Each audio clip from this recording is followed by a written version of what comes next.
మా లోకంలో ఆ దానం చేశాం ఈ దానం చేశాం అంటారు, గొప్పదే. అసలు నిజమైన దానం ఏదో తెలుసా?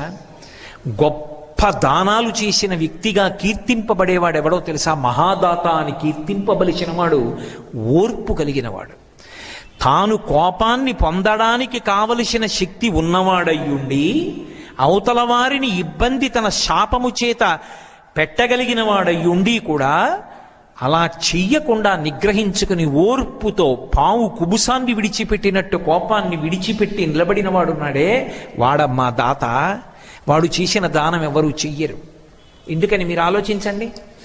వాయువుని వీళ్ళు కానీ శపించారనుకోండి, నువ్వు అంతటా వ్యాపించావని కదా నీకు ఈ గర్వం, అందుకు కదా మాతో ఇలా మాట్లాడి ప్రవర్తించావు, నీకు వ్యాపకత్వము లేకుండుగాక అని ఒక మాట అన్నారనుకోండి.